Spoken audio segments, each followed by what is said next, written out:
ऐसा नहीं है पूरा। सभी को जय भीम जोहार, जानकारी सलाम। इसी का जब कानून आया तो उसके बाद हम सब देख रहे थे कि समाज में वर्ग के लोग बहुत विरोध कर रहे थे और तरह तरह के जो आदरणीय प्रधानमंत्री जी थे, हिंदू इंडियन सम्राट, वो धीरे से तेली बन गए और पूरा मीडिया में पूरा हल्ला मचा हुआ था। फिर हम लोगों ने सोचा भाई सब तो विरोध में कर रहे हैं, समर्थन में भी कुछ बात होनी चाहिए। और हम लोगों ने खासकर जो SC ST OBC जाति संगठन है, जो कुर्मी महासभा, यादव महासभा, पाल महासभा, मौर्य महासभा या all India SC ST association जो रेलवे में काम करती है, राज्य स्तर पर काम करती है, इस तरह के लोगों से हम लोगों ने संवाद किया और हम लोगों ने 29 तारीख को इलाहाबाद में पहला कार्यक्रम किया। उस दिन इलाहाबाद हाई कोर्ट में भी वकील साहब लोग हड़ताल किए हुए थे UGC के विरोध में और इलाहाबाद की जिला कचहरी में भी हड़ताल थी। और आप सब जानते होंगे इलाहाबाद में वकील साहब लोगों का बड़ा एक दबाव रहता है और हम लोग जिला कचहरी में कई बार पीटे जा चुके हैं। तो हम लोग जानते हैं वहाँ के 5 साल ज़्यादा थप्पड़ मारते नहीं हैं सब। तो हम लोग लगा भाई पीटे जाएंगे कोई बात नहीं, देखते हैं।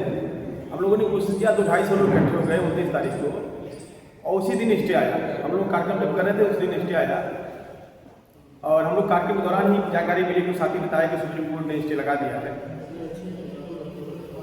और उससे हम लोगों को साहस ये मिला कि 250 लोग उसमें आ गए थे। उससे एक हिम्मत बनी हम लोगों को कि जब स्टे आ गया तो फिर इसके समर्थन में बात थोड़ा और आगे बढ़नी चाहिए कि दिल्ली के जो साथी लोग हैं, वो लक्ष्मण, चाहे जितिन पीड़ा या प्रसन्नजीत कुमार, जो ऐसा वगैरह साथी लोग कर रहे थे, उन लोगों को संवाद हुआ। फिर लोगों ने जंतर मंतर पर 31 तारीख को किया और ये किया जो हम लोगों ने जिस तरह के बैनर उन्होंने डिजाइन किए थे इलाहाबाद में, उसी की कापी किया। फिर बाद में भुवनेश्वर में भी, पटना में भी जगह जगह होने लगा। हमको खासकर ये लगा कि इसके बहाने हम सामाजिक न्याय की थोड़ा बात मुखर होकर कर सकते हैं। इसलिए हम लोगों ने शुरू में ये लिखा कि आयोजक में SC ST OBC मूल निवासी बहुजन समाज, किसी संगठन का नाम नहीं लिखा, इस तरह लिखा। और बाद में चीज़ें जब थोड़ा गति में आई तो हम लोगों ने नाम रखा है UGC एक्ट 2026 बचाओ समता आंदोलन। इस नाम पे वहाँ लगातार हम लोग अब तक लगभग 12-14 कार्यक्रम कर चुके हैं। एक कोशिश हम लोगों ने की कि जो विश्वविद्यालय के छात्र संगठन है उनको भी बुलाया जाए और हम लोगों ने प्रेस कॉन्फ्रेंस भी किया, 13 तारीख कार्यक्रम किया, 7 को धरना भी रखा और अभी 14 को हम लोग ये कोशिश कर रहे हैं कि एक समता सम्मेलन करें, जिसमें हम लोगों ने लक्ष्मण भाई से बात किया है, कुर्मी जी से बात किया है, मैन से, जितिन मीणा से, प्रियंका भारती से, कंचना यादव, सबसे बात किया है कि बड़ा कार्यक्रम इलाहाबाद में हो जो थोड़ा नोटिस लिया जाए। और चूँकि इलाहाबाद एक पठन पाठन की दृष्टि से भी और सामाजिक शहर है, हम लोगों के कार्यक्रम में जो सहयोग जो ज़्यादातर लोगों ने किया वो SC ST OBC संगठन जो कर्मचारी संगठन है, वो चाहे रेलवे में हो चाहे राज्य कर्मचारी संगठन है, वो लोगों ने सहयोग किया। अनुभव में ये रहा है कि जो संगठन है छात्रों के, वो चाहे आयशा हो, चाहे SFI हो, चाहे आपका NSUI हो, इन सब ने एक कॉमन प्रोग्राम तो बनाया, लेकिन हमने वहाँ के जो राजनीतिक दल है, चाहे CPI हो, CPIML हो, आपका कांग्रेस पार्टी हो, आपका समाजवादी पार्टी हो, बहुजन समाज पार्टी हो, OIC की पार्टी हो, सबसे हम लोगों ने बात करी कि भाई आपके विराट उत्पन्न जो भी कर रहे होंगे इसलिए आपकी निजी राय क्या है। तो निजी राय में आपसे स्पष्ट बताऊँ कि वहाँ के कांग्रेस के जो अशोक पटेल हैं जिलाध्यक्ष, उन्होंने भी कहा, अनिल यादव जो है सपा के, उन्होंने भी कहा, बसपा के लोगों ने कहा कि हम लोग UGC एक्ट के समर्थन में। लेकिन सेंट्रल लीडरशिप का जो निर्णय है भाई, क्योंकि संगठन से उनका संबंध है और उसके निर्णय को लागू करते हैं, तो हमने कहा क्योंकि नहीं आप लोग आते हैं और मिलजुल कर हम लोग एक दबाव बनाते हैं सेंट्रल लीडरशिप के ऊपर। और अगर हम लोग कार्यक्रम करेंगे, संख्या बल आएगा, नीचे से दबाव जाएगा, तो जो हमारे आदरणीय लीडर जिससे हम उम्मीद कर रहे हैं, बहुजन मेजॉरिटी के जो लोग हैं या PDA का जो बात कर रहे हैं, उन पर दबाव बनेगा। हुआ भी ऐसा ही, उन लोगों ने जो भी PDA के साथी या बहुजन मेजॉरिटी के साथी हैं वो सब लोग आए और ठीक ठाक संख्या में हम लोग उसको लगातार करते रहे। हम उसमें हमारी ये कोशिश है कि UGC एक्ट पे बात करते करते जो जातीय संगठन है, जिस तरह के दौर में हम आपसे बात कर रहे हैं, आज 22 लोग बात करने लगे तो 22 फरवरी अगर आज है तो हम देख रहे हैं कि बहुत सारे निर्णय हो रहे हैं जो निर्णय भारत को भी प्रभावित करेंगे, जातीय संगठनों को भी प्रभावित करेंगे। जैसे अमेरिका का जो भी निर्णय हुआ है, वो तो हमको आर्थिक प्रश्नों पर अगर हम बात नहीं करेंगे तो बात बन नहीं पाएगी। इसलिए दुनिया में क्या चल रहा है अगर उसे हम कट कर बात करेंगे, केवल जाति के ढांचे में बनाए रखेंगे तो चीज़ें शायद उतना उत्पादन हम नहीं कर पाएंगे जिसके लिए लड़ रहे हैं। तो हमने कहा भाई बाबा साहब ने बहुत पहले कह दिया था कि मेहनत के तो दो दुश्मन है, एक ब्राह्मणवाद दूसरा पूंजीवाद। हम क्यों नहीं ब्राह्मणवाद के साथ साथ पूंजीवाद में बात करते हैं, आर्थिक प्रश्नों में बात करते हैं। क्योंकि आर्थिक प्रश्नों में बात नहीं करेंगे बात बनेगी नहीं। और चूँकि हम लोग अपने जीवन के लगभग 20-25 वर्ष उन संगठनों में काम किया है जहाँ आर्थिक मुद्दे पर खूब मुखर होकर बात होती रही है, लेकिन सामाजिक प्रश्नों पर बात उस तरह नहीं हो पाई। उन लोगों से भी हम लोगों ने आग्रह किया कि भाई आप सामाजिक प्रश्नों में बात करिए। और अच्छा लगा कि उत्तर भारत में जो वामपंथी दल है उन लोगों ने सामाजिक प्रश्नों पे बात किया। जब इलाहाबाद में कार्यक्रम किया उन लोगों ने, तो आम कॉमन मैन ये कहा कि भाई ये लोग तो हमेशा आर्थिक प्रश्नों पर बात करते हैं, सामाजिक प्रश्नों पे ये हमारी लीडरशिप नहीं कर सकते। इसीलिए सेम डे इलाहाबाद में 2 कार्यक्रम हुए और वो कार्यक्रम एक इसलिए फेल हो गया, जो साथी हमेशा आर्थिक मुद्दे पे बात करते थे ये सामाजिक प्रश्नों पे कैसे क्यों बात कर रहे हैं। इनका विश्वास उतना गहरा नहीं हो सकता है, क्योंकि इनका जो हिस्ट्री है वो सामाजिक प्रश्नों पे बहुत बात करने की नहीं है। हम लोगों ने जो कोशिश किया हमेशा से कि सामाजिक प्रश्नों के साथ साथ आर्थिक प्रश्नों पर बात हो, इसलिए सामाजिक संगठन हमारा एक शरीर रहेगा, ढांचा रहेगा, वो वर्किंग करेगा, मगर दिमाग में हमारे आर्थिक प्रश्न भी रहने चाहिए।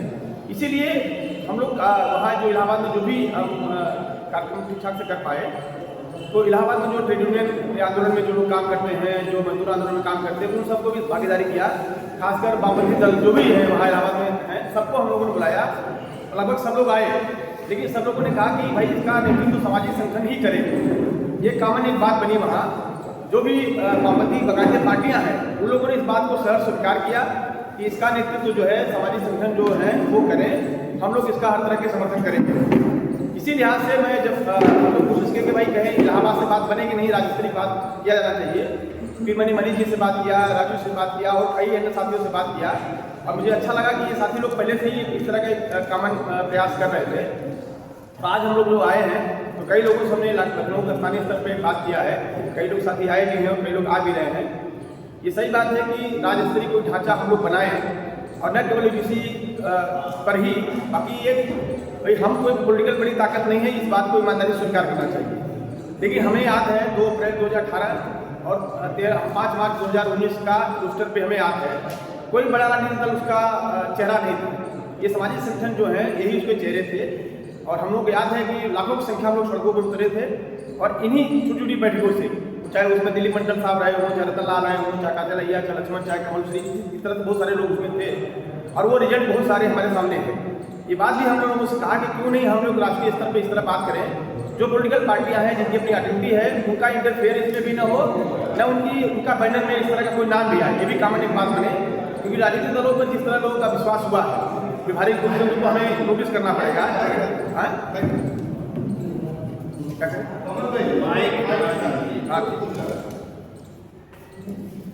तो जो हाँ उसीलिए हम हटाई पहले बेटा दिए। तो जैसे जो राजनीतिक दल है उनके जो समर्थक वर्ग है, ये बड़ा समर्थक वर्ग है जो यूजीसी एक्ट के समर्थन में है। लेकिन राजनीतिक पार्टियों का जिस तरह का राष्ट्रीय स्तर पर हमारे उत्तर प्रदेश में खासकर जो 2 सामाजिक न्याय की पार्टियां हैं उनके राष्ट्रीय लीडरों का जिस तरह व्यवहार आया वो हम सब देख रहे हैं, समझ रहे हैं। लेकिन उनका निर्णय पूरी तरह उनकी कतारों पर लागू हो जाएगा ऐसा हमने अनुभव किया कि नहीं है। क्योंकि इलाहाबाद में जब हमने स्थानीय स्तर पर जो भी जिले उनके पदाधिकारियों से जब बात किया तो उन्होंने स्पष्ट कहा कि भाई हमारा तो सेंट्रली निर्णय ये है। लेकिन उनके बहुत सारे समर्थक हम लोग कार्यक्रम में आए, इसलिए संख्या बल जो हम लोग 1000 के पास ले जा पाए, इसीलिए ले जा पाए कि उनका समर्थक वर्ग आया। और हमें इस मीटिंग में ये इस बात पर थोड़ा गहराई से बात करना चाहिए, कोई राजनीतिक पार्टियों का टैग न लगने पाए। सामाजिक संगठन जो है जो सामाजिक मुद्दों पे लगातार उखड़ रहते हैं, दिन काम करते हैं, उनकी जो भी छोटी बड़ी पहचान हो, इसी पहचान को आगे करके सामाजिक जो भी है इसी पहचान के साथ आगे करके लगातार हम लोगों को मीटिंगें करनी होगी, लोग भी जाना होगा। क्योंकि हम लोग जहाँ भी जा रहे हैं सोशल मीडिया के ज़माने में बहुत लोग गंभीरता से सुन रहे हैं, बातें कर रहे हैं और हर तरह का आर्थिक मदद भी कर रहे हैं, वैचारिक मदद भी कर रहे हैं और सशरीर भागीदारी भी कर रहे हैं। इसलिए हम लोगों को इसमें एक होप होनी चाहिए, उम्मीद होनी चाहिए। लेकिन इसको ये भी नहीं समझ लेना चाहिए कि इस आंदोलन से जो चीज़ें निकलेगी बहुत बदलाव हो जाएगा। हमने कई आंदोलन में शामिल लाख आंदोलन में भी मैंने अनुभव किया, सीए नासिक के आंदोलन में मैंने अनुभव किया, महाबोधि महाविहार का आंदोलन चला बोध गया, मैं उसमें भी रहा, अभी आप यूसी में हूँ। तो आंदोलन से जो चीज़ें निकलेंगी वे निकलेंगी बाजार से। किसान आंदोलन हमने देखा पंजाब में आंदोलन हुआ, लेकिन राजनीतिक परिणति क्या, जो राजनीतिक दल उसमें निकले वो 1500 में वोट में विन हो गए। अगर हम सोचेंगे कि इसी आंदोलन से कोई राजनीतिक वोट में परिवर्तन कर लेंगे तो ये हम इस बात का भ्रम न पाले, और मैं इतना उम्मीद भी नहीं करता हूँ, पूरी जिम्मेदारी साथ कह रहा हूँ कि आंदोलन से कोई राजनीतिक बदलाव हम कर ले जाएंगे और या वोट कर ले जाएंगे, ये इस पर मैं ज़्यादा भी समझ नहीं हूँ। हाँ, ये हम जरूर कर सकते हैं कि नीचे से इतना बड़ा दबाव हम बना लें कि राजनीतिक पार्टियों पर दबाव बन जाए, जो भी आज की तारीख में है। हाँ हाँ, और थोड़ा सा बातचीत लोग नहीं करेंगे ना।